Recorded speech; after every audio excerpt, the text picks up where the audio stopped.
Okay, real talk for a second before we get into this. Have you ever met someone who's funny, like genuinely, exhaustingly funny, and it took you way too long to realize the jokes were armor? Like every bit, every sarcastic comment, every time they deflected a real question with a punchline, it wasn't because they were confident. It was because being liked for the joke felt safer than being loved for who they actually were. That's Loki.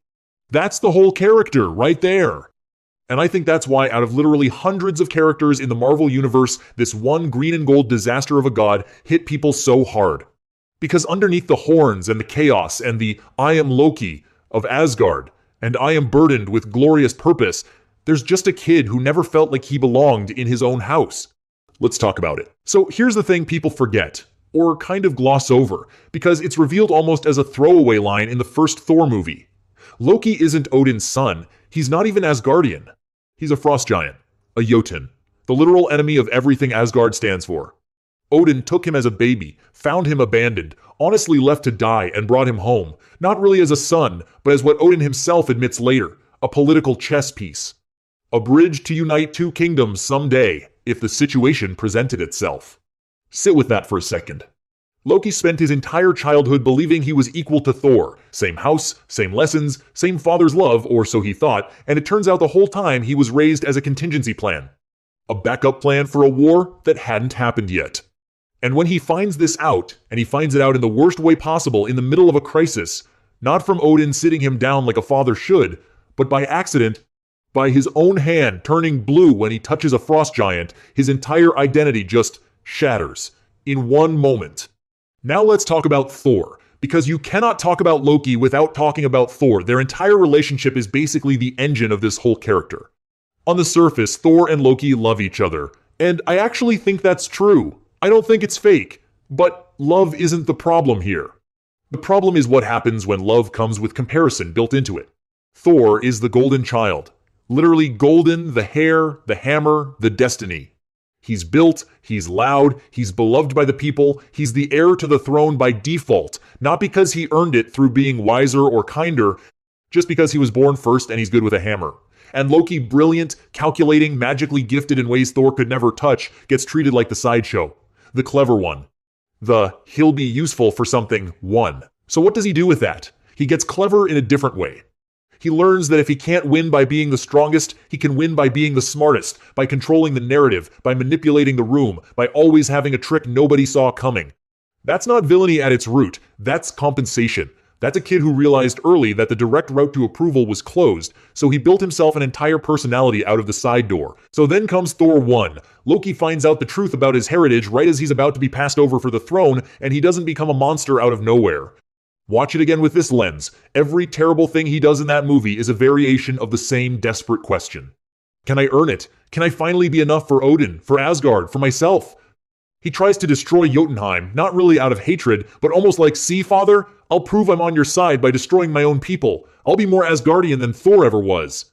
And when that doesn't work, when Odin looks at him with horror instead of pride, Loki lets go of the Bifrost Bridge. He lets himself fall into the void. That's not a villain's exit. That's a suicide attempt dressed up in Norse mythology. And Tom Hiddleston has said as much in interviews. That's genuinely how he read the moment when he filmed it. That's the real tragedy underneath all the mischief and the memes. Loki's villain era isn't really about wanting to rule the universe. If you actually listen to what he says in Avengers, in Thor: The Dark World, he keeps circling back to the same wound. He wants to matter. He wants to be seen as someone, instead of always standing in someone else's shadow. Here's what I think makes Loki genuinely one of the best written arcs in the whole MCU, and it's something a lot of redemption arcs get wrong. His change isn't instant. It's not a single moment where he suddenly becomes good. It's agonizingly slow, it backslides constantly, and it's built entirely on small, quiet moments of real relationship, not big speeches. Ragnarok is where you start to see it. He's still lying, still scheming, still can't fully commit to being the good guy, but he shows up. When it matters, when Thor actually needs him, he's there with the get help line, revives Mjolnir's lightning trick, fights alongside his brother instead of against him. It's small. It's not a redemption montage. It's just a guy slowly remembering that he actually does love his family, even if loving them terrifies him. Because loving people means you can lose them and be hurt by them, and Loki has been hurt by exactly the people he loved most, his entire life. And that's such a human thing. People don't heal in a straight line. People who've been let down by family don't just wake up one day trusting again, they test it. They push people away to see if they'll leave. They sabotage good things because a part of them still believes they don't deserve them, or that it'll be taken away anyway. Loki does this constantly. He stabs Thor again, literally and figuratively, right up until Infinity War, because old patterns don't just dissolve because you want them to. Then Thanos kills him, and his last words aren't a trick. For the first time in the entire franchise, Loki tells the truth. No games, no scheme behind it. He calls himself Loki of Asgard, and I am Odin's son, not Jotun. Not the outsider. He finally claims the identity he spent his whole life being told he didn't fully deserve, and he means it, right as he's dying to protect his brother. That's the whole arc in one line, honestly. He spent his life trying to prove he belonged, through power, through tricks, through being crowned king of somewhere, anywhere. And in the end, belonging wasn't a throne. It was just choosing, freely, to stand beside the people he loved, even knowing it would kill him. And then the Loki show takes this even further, which I think is honestly one of the most underrated character studies Marvel has ever put out. Because the show strips away Thor completely. No brother to compare himself to, no Odin to disappoint, no Asgard to inherit. Just Loki, alone, forced to confront the fact that he's been Loki, God of Mischief, destined to lose for his entire timeline over and over in every version of reality. The TVA basically tells him, you were never in control. You were never the main character of your own story. You were a variable other people used. And here's where the show does something genius. It makes him fall in love with a version of himself, Sylvie, who took a completely different path with the exact same trauma. She didn't become clever and controlling, she became isolated and vengeful. And watching her, Loki starts to see his own wound from the outside for the first time.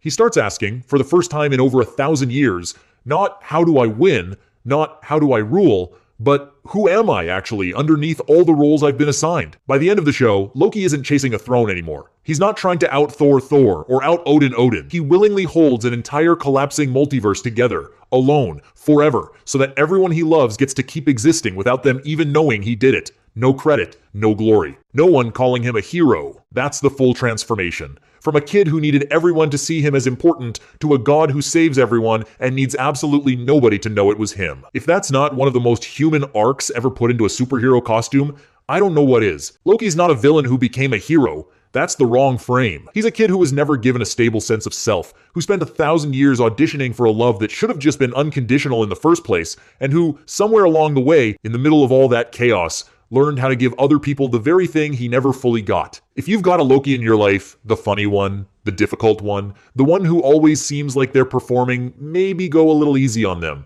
And if you are that person, I promise, the joke doesn't have to hold everything up by itself.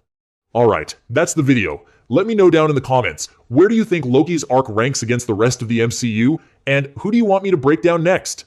See you in the next one.